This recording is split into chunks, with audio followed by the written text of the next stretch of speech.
interpretation were his choices in that moment? Not much. He only, like you said, he only had seconds to respond. From my point of view, watching this, unfortunately, the whole scenario put him in a bad spot, regardless of what the situation was. In this video, we'll be providing an update on the Ma'Khia Bryant shooting.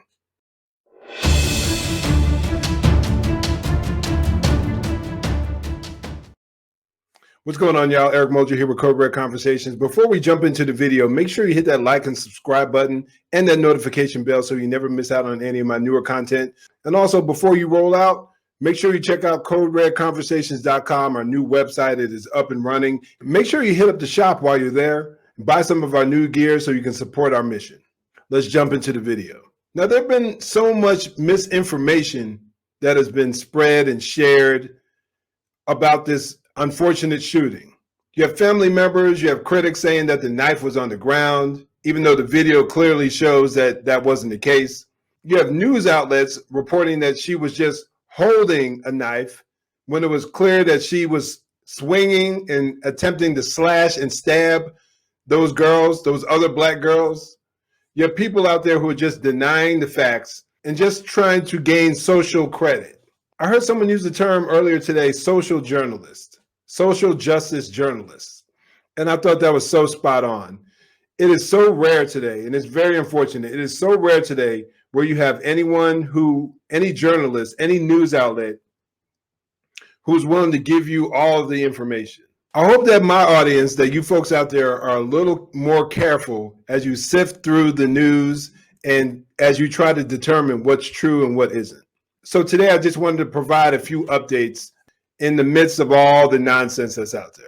So the first place I want to jump to is this article here. Foster parent of Ma'Khia Bryant reveals argument that led to officer-involved shooting. The foster mother of a knife-wielding Ohio teenager who was killed during an officer-involved shooting earlier this week revealed that an argument about house cleaning triggered the dispute. That's crazy. Angela Moore, the foster mother of the 16-year-old Ma'Khia Bryant of Columbus, said Thursday that the dispute took place when two former foster children were at Moore's home. It was over keeping the house clean. Moore told CNN about what led to the dispute. The older one told them to clean up the house because mom doesn't like the house dirty. Moore continued, "That's how it all started." Video footage released of the incident showed Bryant attacking several people with what appeared to be a knife. A police officer then fatally shot the teen, leading to BLM protests. Shout out to the Epic Times for keeping it real and giving us the real data on what went down. At one point in a police body camera video, Bryant is seen lunging at a woman who was standing in the driveway and forced her to the ground. A man is then seen kicking the woman as she tried to get up, kicking her in the head to be specific, or at least attempting to, but it looked like he succeeded. Moments later, Bryant then lunged at another woman wearing all pink while she was armed with a knife. That's when the officer, Nicholas Reardon, opened fire, fatally striking Bryant. In 911 dispatch calls, a woman is heard speaking to authorities, and as far as I know, they haven't come out and clearly identified who the woman was who called 911. "Come up here," the woman yells. "We got grown girls over here trying to fight us, trying to stab us, trying to put her hands on our grandma. Get here now." Before shots were fired, a voice could be heard yelling, "I'm going to stab the out of you, blank," as Bryant was filmed attacking a young woman with a knife. Deborah Wilcox, Bryant's grandmother, said that the behavior exhibited by the teen on the video was unlike her. "The fact that I see what I saw on the video is not how I know my Ma'Khia."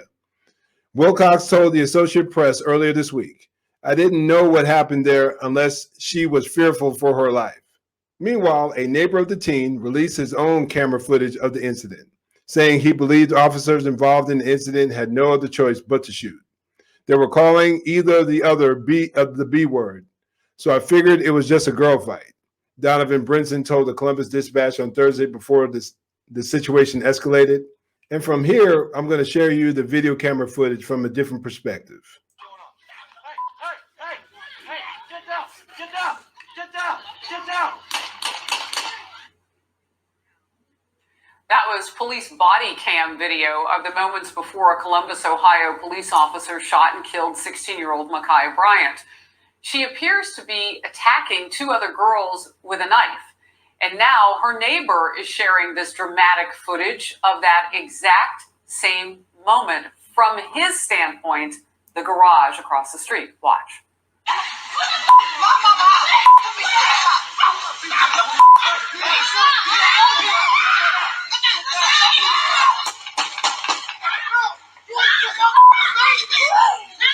Joining me now in a Faulkner Focus exclusive, that neighbor, Donovan Brinson. Donovan, thanks for being with us as a first-person witness. I want to start with the perspective that you have from your garage and what you say that this video shows.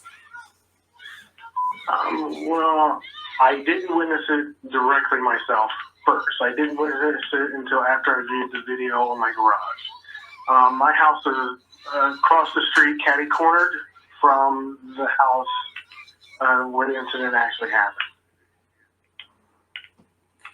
I know from reading the New York Post, because that was your first interview, this is your first television interview, that there might have been an altercation or some words that were spoken right before this. Do you know anything about that? Did you see or hear anything before this? Because that's the part of the story that we don't have fully.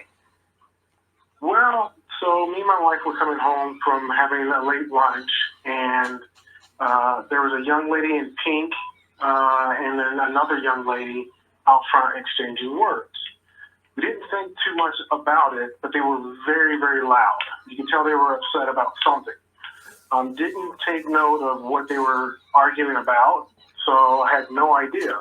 We went inside our house, then went out to the backyard. Let me just point this out. And I mentioned this on my previous video where I discussed this whole shooting the first time.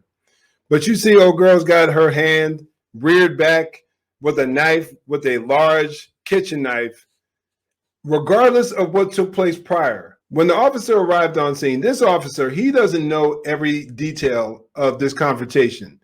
Somebody could have made some threats against her for all we know. But when we arrive on scene, there appears to be no other weapon in sight. And you have one person holding a deadly weapon, rearing it back like she's getting ready to stab somebody. So the officer did what he felt he had to do. There is no debating on whether this was justified or not. This is clearly a justified shooting to anyone who even has an ounce of rationality in their head. Trying to play for a dog, I realized I forgot something out in the car, ran out to the car and grabbed it. And as I did that, one of the girls locked another girl out of the house, and they said something about, "How dare you lock me out of my mama's house? This is my house too." And I just kind of thought, this is going to die down. They'll unlock the door, they'll figure it out, and it'll be done and over with. Well, I went back inside, and about 5 minutes later, me and my wife decided to come inside the house, and that's when you heard the shots. My wife got down on the ground, and because there was no retaliation shots fired, I figured that was a cop out there. So I went to my laundry room and took a look outside, and that's when I saw Ma'Khia on the ground and everyone else kind of in chaos, unfortunately, because it literally just happened.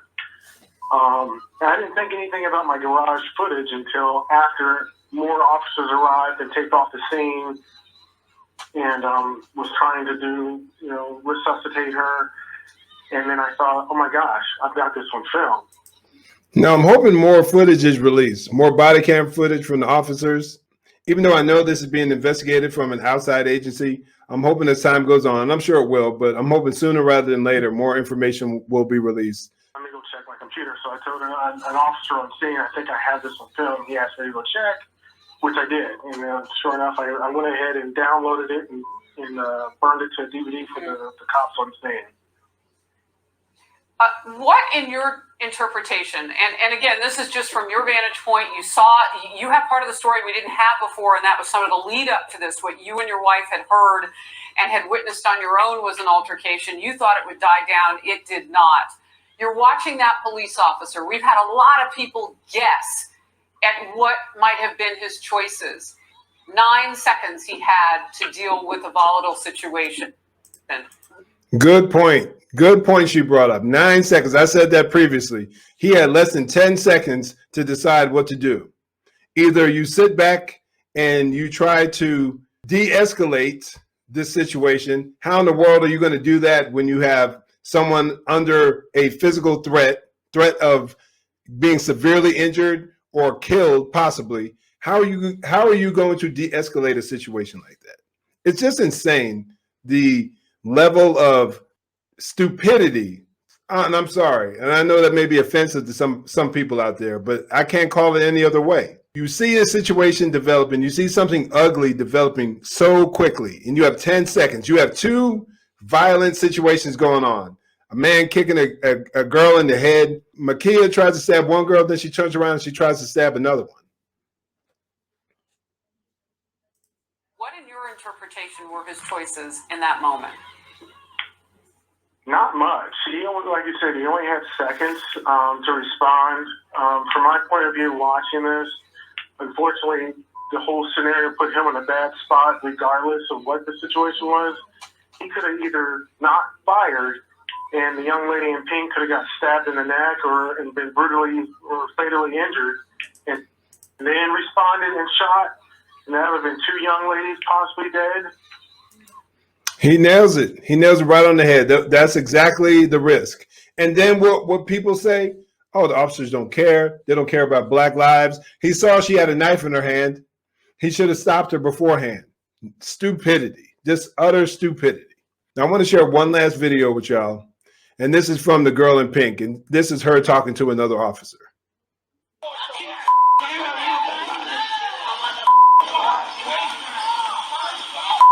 She came out with a knife earlier? No, she just, that's what the police did. That lady on the floor? She came after me. With a knife? Yeah, so he got her. Now, a more complete and more thorough investigation needs to take place. But right now, all we have is a few witnesses making statements of what they saw and what went down. But you have so many people out there who make claims as if they know for sure what happened. And again, it's just pure emotion is what we see. People just driven by emotion. As I so often mention, do your best to be a critical thinker. Try to find out what the details are, because there is a strong possibility that the police officer's hand was forced. But I want to know what y'all think. Comment down below. Do you think this new information changes anything, or you pretty much already had your opinion? Comment down below. I'd love to hear what you have to say, what your thoughts are. In the meantime, stay safe, God bless, and make sure you join the conversation.